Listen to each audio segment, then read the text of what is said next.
జై శ్రీమన్నారాయణ.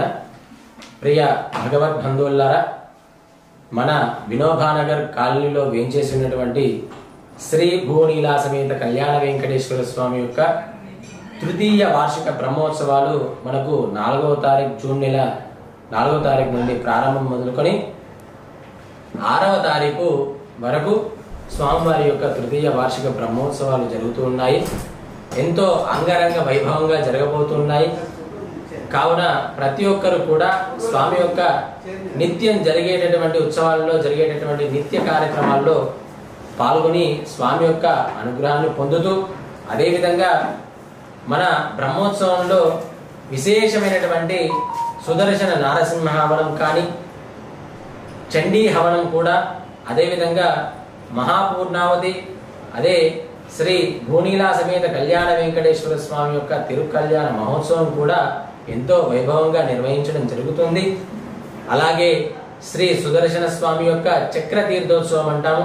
చక్ర తీర్థోత్సవంలో కూడా స్వామి యొక్క అనుగ్రహాన్ని పొంది మనపై ఉండేటటువంటి సకల దోషాలన్నింటినీ కూడా పోగొట్టుకుంటూ, అదేవిధంగా స్వామి యొక్క తీర్థోత్సవంలో జరిగేటటువంటి విశేషమైనటువంటి ఆ చక్ర తీర్థోత్సవం మనపై పడితే చాలు, మనపై ఉండేటటువంటి ప్రతి ఒక్క శత్రుబాధ కానీ ఎటువంటి దోషాలున్నా కూడా తొలగిపోయి ఆయురారోగ్యాలు మనకు స్వామివారు అనుగ్రహిస్తారని ప్రతీక.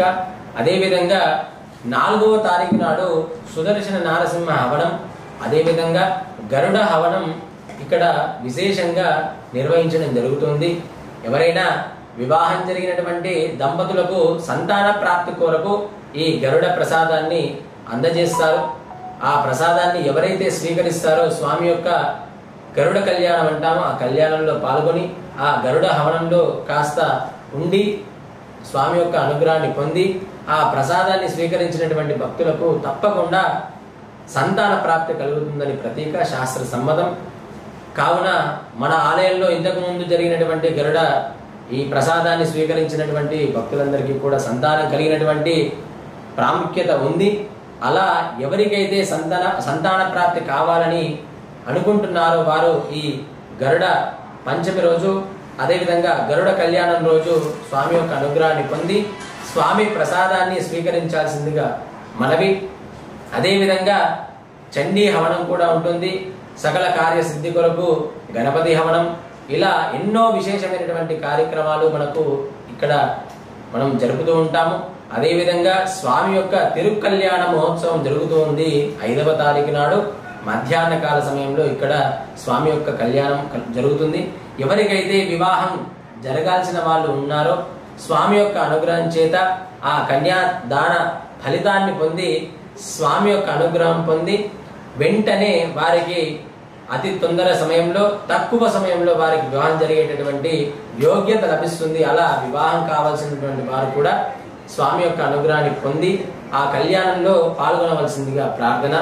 ఈ విధంగా మన ఆలయంలో జరిగేటటువంటి ప్రతి ఒక్క ఈ బ్రహ్మోత్సవంలో ప్రతి ఒక్క కార్యక్రమం కూడా ఎంతో వైభవంగా జరుగుతూ ఉంటుంది.